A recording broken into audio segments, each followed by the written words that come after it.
Hello everyone, मैं प्राची गौतम आप सभी का स्वागत करती हूँ आपके अपने YouTube channel study with nature में। तो जैसा कि जो है सीटेट एग्ज़ाम जो है वो हाल ही में अब होने वाला है, तो उसी एग्ज़ाम को ध्यान में रखते हुए जो है वो जितने भी साइकोलॉजी में थ्योरियाँ हैं जिनसे काफ़ी क्वेश्चन जो है एग्ज़ाम्स में पूछे जाते हैं, जैसे जीन पियाजे, Kohlberg, Vygotsky, Erik Erikson, Albert Bandura, इन सभी थ्योरियों को हम एक एक करके कवर करेंगे। अगर आपको यह क्लासेस थोड़ी भी हेल्पफुल लगे तो प्लीज़ वीडियो को लाइक और चैनल को सब्सक्राइब कीजिएगा। चलिए क्लास को शुरू करते हैं।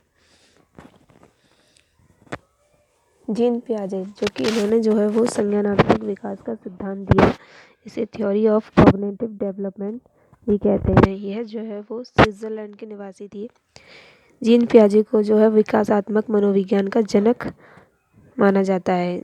इनका जो जन्म है वो 1886 में स्विट्ज़रलैंड में हुआ था। इनकी जो फर्स्ट बुक है the language of thought of the child, जो कि इन्होंने 1923 में लिखी थी। इनके बारे में कुछ फैक्ट्स हैं, यानी कि कुछ नोट हैं जो हमें जाननी चाहिए। शैशवावस्था जो है वो संज्ञानात्मक जो विकास है हमारा, वह शैशवावस्था से प्रारंभ होकर जीवन पर्यंत चलता है, क्योंकि हम अब होल लाइफ कुछ ना कुछ सीखते ही हैं, जो कि हमारा कॉग्निटिव डेवलपमेंट से रिलेट करता है। इन्होंने अपने बच्चों पर प्रयोग किया, इसे अवस्था का सिद्धांत भी कहते हैं। संज्ञानात्मक विकास के सिद्धांत में इन्होंने 4 अवस्थाओं को दिया, जिन अवस्थाओं से होकर जो है वो एक बच्चे का जो है वो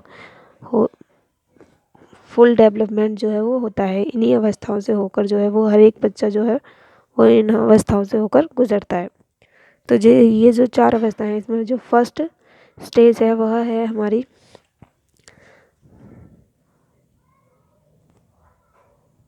संवेदी कामक अवस्था, सेंसरी मोटर स्टेज, जो कि 0 से 2 वर्ष है। हमें ये इन स्टेजों के नाम और किस एज से किस एज तक इनकी जो वो है, ये सब हमें यह सब हमें पता होना चाहिए। 0 से 2 वर्ष जो है वो संवेदी कामक अवस्था है, तो सेंसरी मोटर स्टेज भी कहते हैं। इस अवस्था में जो है वो बच्चे में वस्तु स्थायित्व का गुण आ जाता है, परंतु इस अवस्था के आखिरी तक जो है वो वस्तु स्थायित्व का गुण बच्चे के अंदर डेवलप होता है, स्टार्टिंग में नहीं होता है। जिस प्रकार जैसे बच्चे का अगर खिलौना छुपा दोगे तो वह उसे ढूंढेगा और समझेगा कि वह खिलौना यहीं कहीं है। इस अवस्था में बच्चे वस्तुओं को देखकर, सुनकर, स्पर्श करके जो है वो ज्ञान प्राप्त करते हैं। इस अवस्था में जो बच्चे हैं वो अपने जो भी सेंस ऑर्गन है उनको यूज़ करके जो है वो नॉलेज को गेन करते हैं। बच्चा इंद्रियों का प्रयोग करता है, जैसे आँख, नाक, कान, त्वचा, गामक क्रियाएं करता है, खेलना, पकड़ना, यह सारी क्रियाएं वह इस अवस्था में करता है। इस अवस्था में बच्चा जो है जिन लोगों को वह जानता है उनके प्रति वह प्रेम, सहानुभूति दिखाता है, तथा जिन लोगों को वह नहीं जानता, जो भी वह अपरिचित होते हैं, उनसे वह भय का अनुभव करता है सेंसरी मोटर स्टेज में। तो ये सारे जो पॉइंट्स हैं, इनसे जो है एग्ज़ाम्स में क्वेश्चन पूछ लिए जाते हैं कि कौन सा पॉइंट फॉल्स हो सकता है। तो हमें ये सारे जो पॉइंट्स हैं वो बहुत ही अच्छे से याद होने चाहिए। चलिए आगे देखते हैं।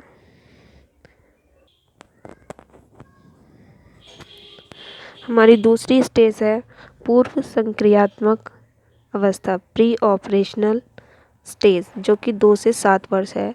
इस अवस्था में जो है वो बालक जो है वो कुछ पॉइंट्स हैं, अगर आप इन पॉइंट्स को अच्छे से देख लेंगे तो इस अवस्था से कोई भी क्वेश्चन आपका गलत नहीं होगा। बालक का पड़ोसी बच्चों के साथ खेलना, इस अवस्था में जो बच्चे हैं वो पड़ोसी बच्चों के साथ खेलते हैं।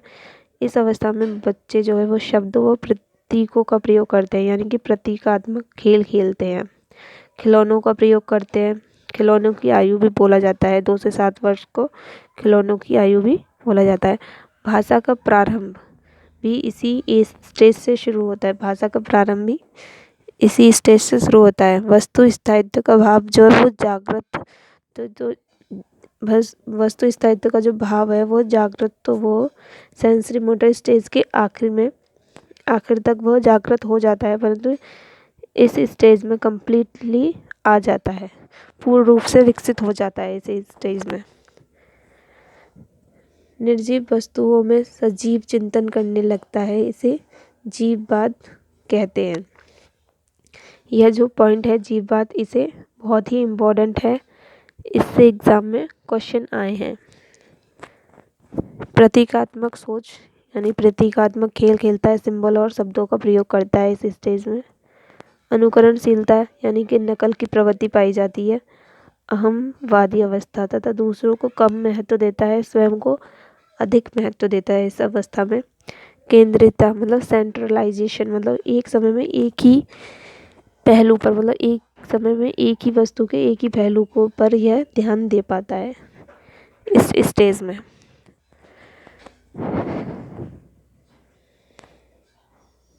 थर्ड स्टेज है मूर्त संक्रियात्मक अवस्था, कॉन्क्रीट ऑपरेशनल एज, जो कि 7 से 11 ईयर तक है।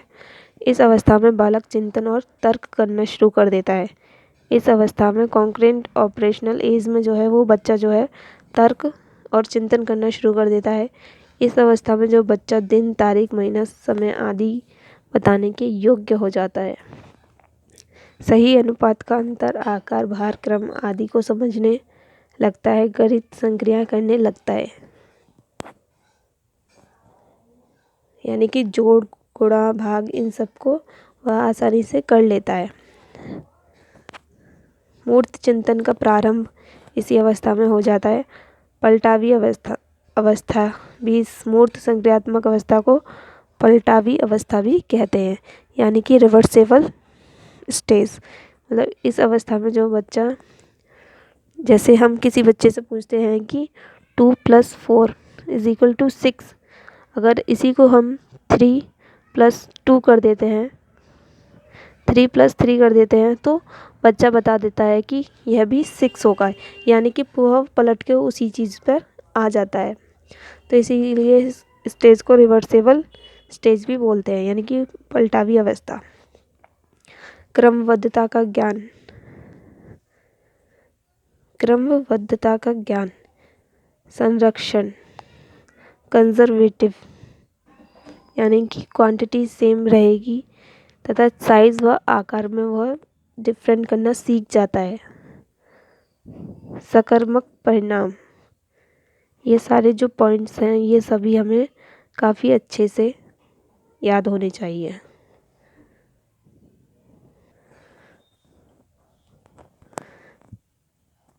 इस थ्योरी के फोर्थ और जो लास्ट स्टेज है वो है औपचारिक संक्रियात्मक अवस्था, फॉर्मल ऑपरेशनल स्टेज, जो कि 11 से 15 ईयर के बीच में आती है। इस अवस्था में जो बच्चा है अमूर्त चिंतन करना शुरू कर देता है, स्मरण मनन करना शुरू कर देता है, समस्या समाधान जो है वो शीघ्र करना सीख लेता है। तार्किक चिंतन की अवस्था है, मतलब तर्क करना शुरू कर देता है। मानसिक योग्यताओं का पूर्ण विकास इस अवस्था में हो जाता है। परिकल्पनात्मक चिंतन पाया जाता है। निगमनात्मक तर्कना, डिडक्टिव रीजनिंग इस स्टेज में आ जाती है, मतलब नियमों के ऊपर तर्क करना शुरू कर देता है इस स्टेज में।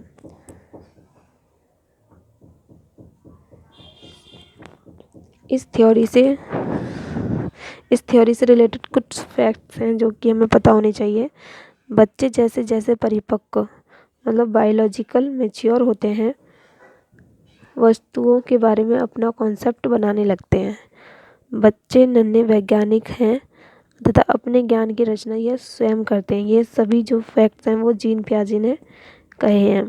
बच्चे सक्रिय रूप से सीखते हैं। जीन पियाजे के अनुसार जो है वो बच्चे नन्हे वैज्ञानिक हैं तथा अपने ज्ञान का निर्माण स्वयं करते हैं और वह सक्रिय रूप से सीखते हैं। बच्चों की थिंकिंग जो है वो अडल्ट से प्रकार, मतलब टाइप में अलग होती है, यानी कि बच्चे जो भी थिंकिंग करते हैं वो बड़ों से जो है वो प्रकार, यानी कि प्रकार में अलग होती है, ना कि मात्रा में।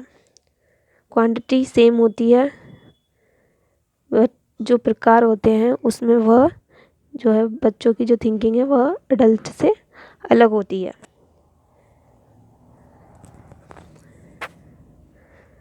इनके जीन पियाजे के अनुसार जो है वो बच्चे में विचार पहले आते हैं तथा भाषा बाद में आती है। ये बहुत इम्पोर्टेंट फैक्ट है। जीन पियाजे के अनुसार जो है बच्चों में विचार पहले आते हैं तथा भाषा बाद में आती है।